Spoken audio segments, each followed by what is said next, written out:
Welcome back to PsyberSpace. I'm your host, Leslie Poston. Usually, we review several studies relating to a theme or topic, but today we're doing things a little differently. Today, we're diving into one new research finding that reveals something deeply uncomfortable about human psychology. Imagine you're being honest. You disclose that you used generative AI to help with a work task. Your colleague doesn't disclose, but secretly they used AI too. Who gets trusted more? If you guessed the honest person, you'd be wrong. A massive new study with over 3,000 participants across 13 different experiments found that people who admit to using AI are trusted significantly less than those who stay silent, even when the silent ones are secretly using AI themselves. And here's the kicker. The people who use AI in secret are often the harshest judges of those who admit it. This isn't a story about AI. It's a story about identity, legitimacy, and why our psychology creates perverse incentives that punish honesty and reward deception. Today, we're going to unpack why this happens, what it reveals about how we construct professional identity, and why this transparency trap is almost psychologically inevitable. Let's get into it. Let me tell you about the study that kicked off this whole exploratory episode. Oliver Schilke and Martin Ryman published research this past month called The Transparency Dilemma: How AI Disclosure Erodes Trust, in the journal Organizational Behavior and Human Decision Processes. They conducted 13 pre-registered experiments with over 3,000 participants in multiple contexts: classrooms, hiring, investment decisions, and creative work. The findings were consistent and striking.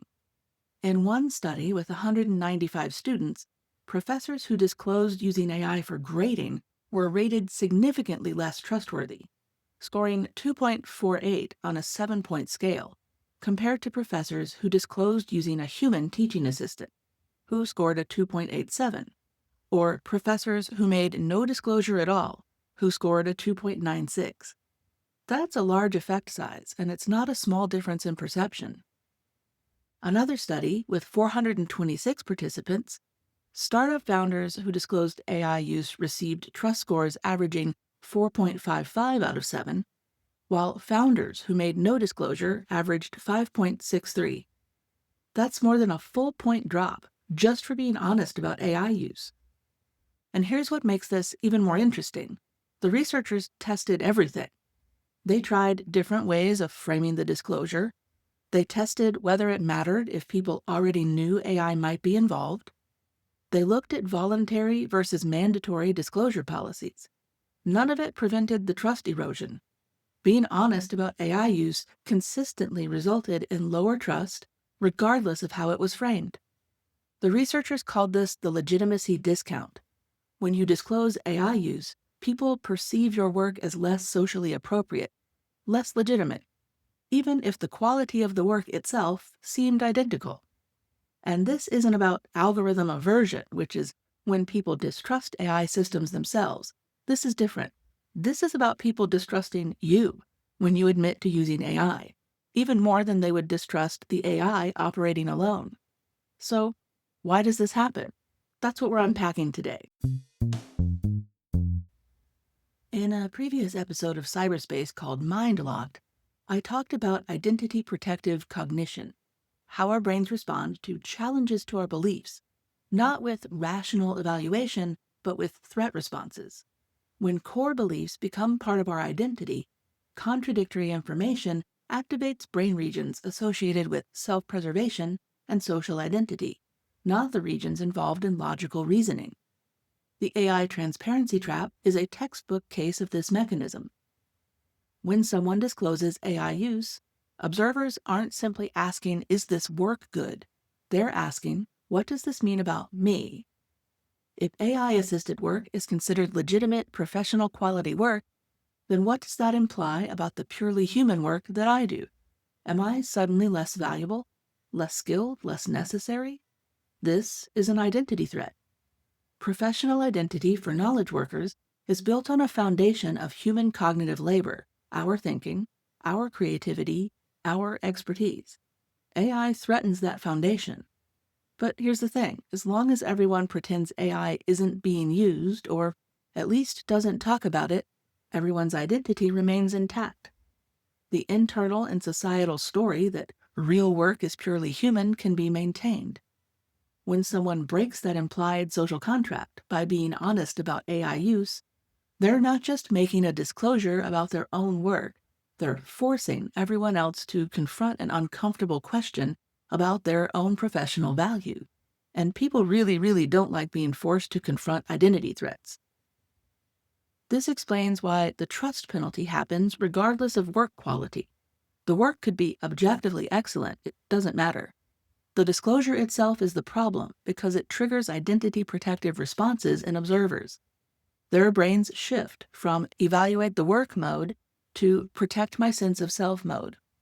And in that mode, punishing the person who triggered the threat by judging them as less trustworthy is a way of protecting the boundaries of what counts as legitimate professional work and, by extension, protecting your own professional identity. Let's talk about the concept of legitimacy more directly because it's central to understanding what's really happening here.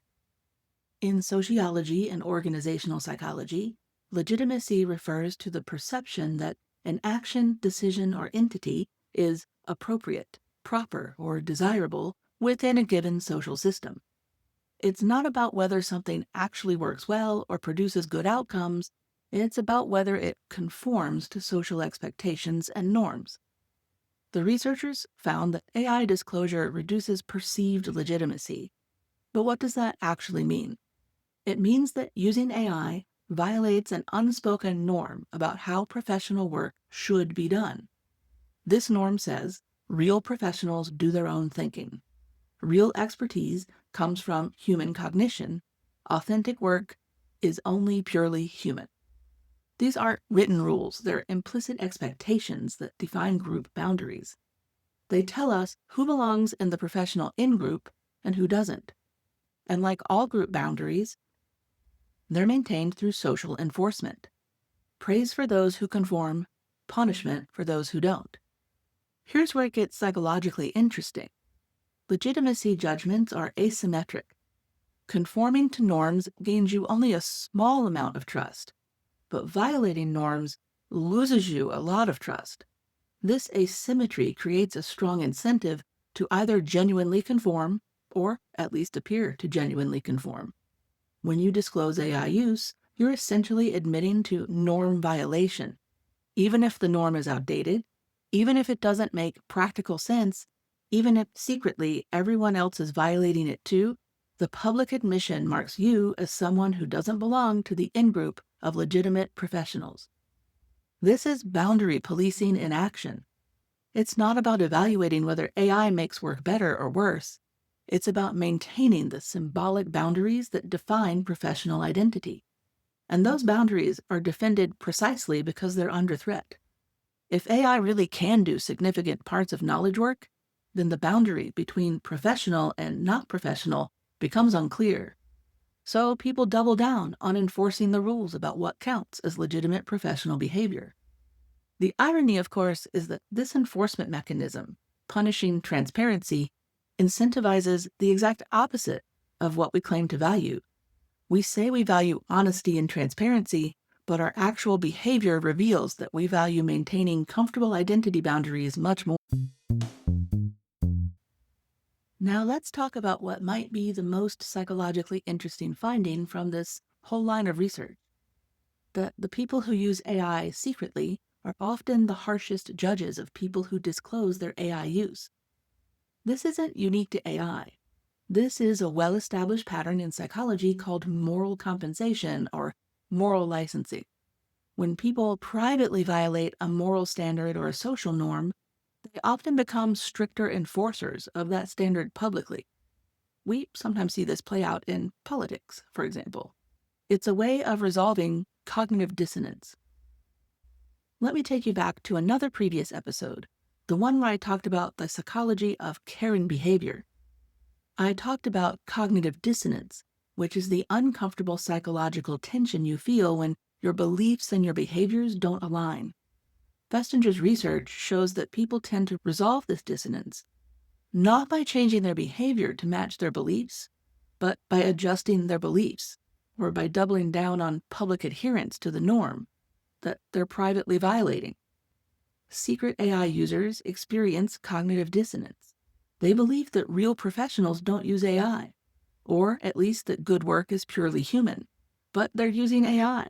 This creates psychological tension. One way to resolve that tension is to become even more vocally critical of people who admit to using AI. See, I'm still one of the good ones. I'm upholding professional standards. I'm judging these people who admit it. It's projection. It's self-protection through enforcement, and it's entirely predictable from a psychological standpoint. It also creates a vicious cycle. The more people secretly use AI, the more cognitive dissonance exists in the system. The more dissonance exists, the harsher the public judgment becomes toward anyone who's honest. The harsher the judgment, the stronger the incentive to hide your AI use. And round it goes. What we end up with is a social system where everyone knows that AI use is widespread, but nobody can talk about it honestly without facing social penalties. It's a collective fiction that everyone maintains because the cost of breaking it, the identity threat, the legitimacy discount, the social judgment, simply feels too high. In my episode on moral psychology, I distinguished between intrinsic and extrinsic morality. Intrinsic morality is when your behavior is driven by internal values and principles. Extrinsic morality is when your behavior is motivated by external factors, rewards, punishments, or social approval.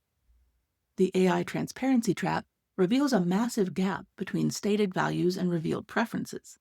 We claim to value honesty, we claim to value transparency, we claim that disclosure is the ethical thing to do. These are our stated values, the principles we say we hold. But our revealed preferences, the actual behaviors we reward and punish, are telling a different story. We punish transparency, we reward secrecy, or at least we don't punish it. Our actual behavior reveals that we value identity protection and social conformity more than we value honesty. And this isn't about individual hypocrisy. This is about a collective coordination failure. In theory, everyone would benefit if transparency about AI use became the default. We could have honest conversations about best practices. We could develop better policies. We could learn from each other's experiences and factor consent into AI practice. But in real practice, the first person to be transparent pays a massive social cost while everyone else maintains plausible deniability. It's a classic collective action problem. The individually rational choice, stay silent, produces a collectively suboptimal outcome, a culture of secrecy and deception. And because the penalty for transparency is rooted in identity threat rather than rational evaluation, you can't simply reason your way out of it. You can't convince people to stop penalizing disclosure by explaining that it's rational. Identity protection is not rational. It's emotional, automatic, and deeply ingrained. And this is why the researchers found that even when they tried to create collective validity, priming participants to believe that AI use is common and accepted, the trust penalty was reduced, but not eliminated. You can't completely override the identity protective response through framing alone. Let's zoom out and think about what this tells us about how professional identities are constructed and maintained. Professional identity isn't primarily about what you actually do. It's about the stories we tell about what makes someone a real professional. For knowledge workers, these stories have traditionally centered on human cognitive labor, thinking, analyzing, creating, and problem solving. The value of a professional was directly tied to their human intellectual capacity. AI disrupts that story in a fundamental way. If AI can perform tasks that were previously markers of professional expertise, then what does professional identity rest on? What makes someone valuable? Rather than grapple with that question directly, which would require reconstructing professional identity from the ground up, it's psychologically easier to simply declare all AI use illegitimate. It's easier to maintain the fiction that real work is purely human and enforce that boundary through social punishment. This is what sociologist Michel Lamont calls symbolic boundary work, the way groups define themselves through moral and cultural distinctions. Professional groups maintain their status and identity by drawing boundaries around what counts as legitimate professional behavior. Those boundaries shift over time, but they're always defended vigorously when they're under threat. What we're seeing with AI is a moment of acute boundary threat. The traditional markers of professional identity are rapidly becoming less clear, so the boundary enforcement becomes more aggressive. The penalties for violation become steeper, and the social policing becomes more intense. But here's the thing. This isn't necessarily conscious or deliberate. People aren't sitting around thinking, I need to protect my professional identity by punishing people who disclose AI use. It's automatic. It's emotional.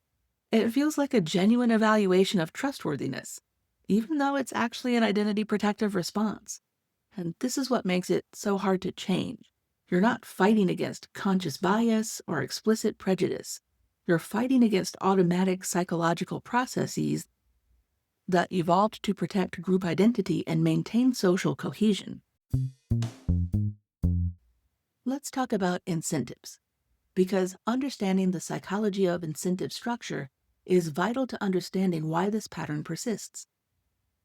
From an individual perspective, hiding AI use is rational. The social cost of disclosure is real and significant: lower trust, perceived illegitimacy, potential professional consequences. We've been discussing that. The benefit of disclosure is what exactly? Feeling ethically pure?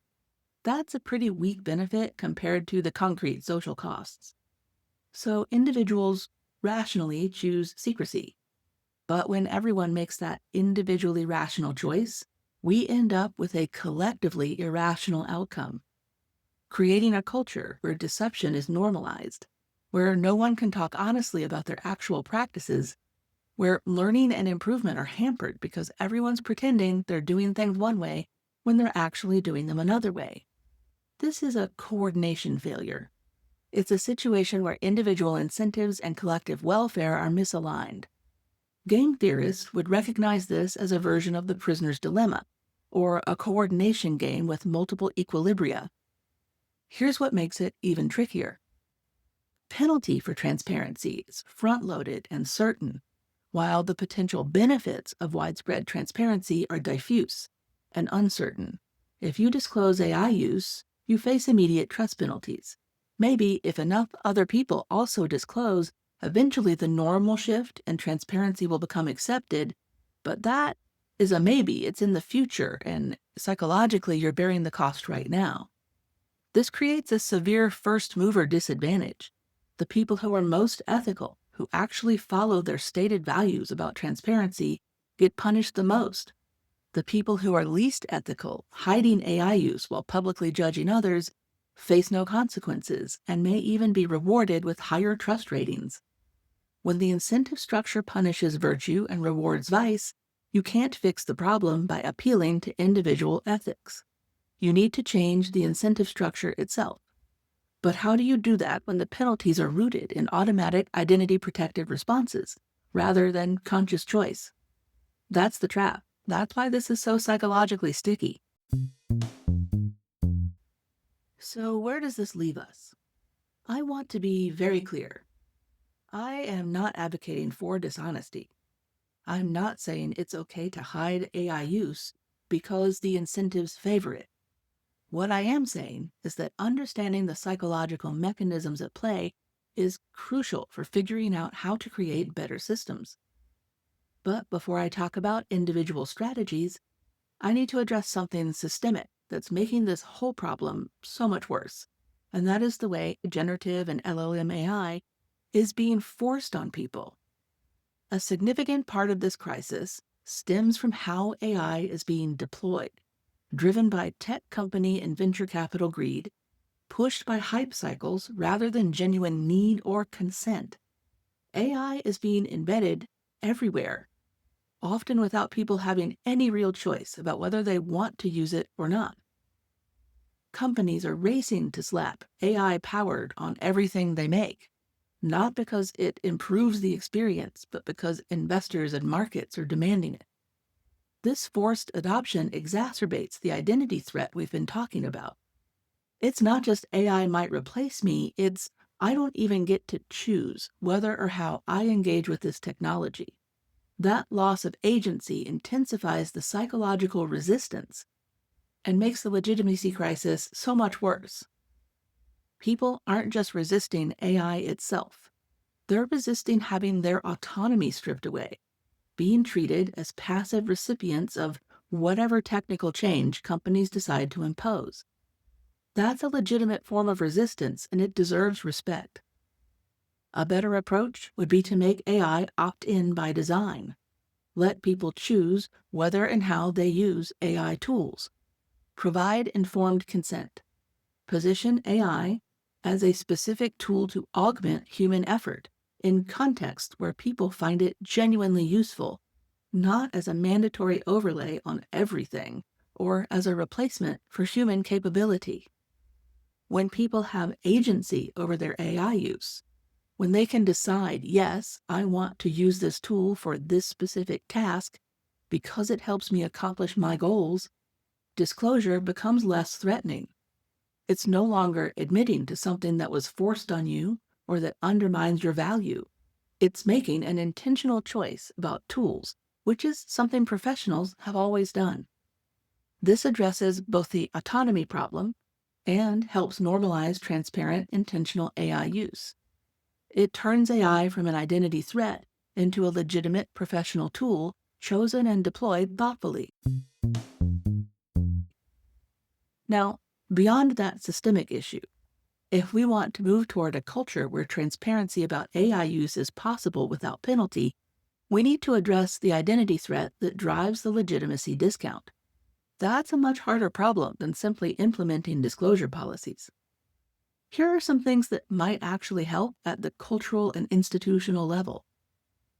First, we need to actively reconstruct professional identity in ways that allow professionals to incorporate rather than exclude AI use. And this means telling new stories about what makes someone a valuable professional. Maybe it's not about raw cognitive horsepower anymore.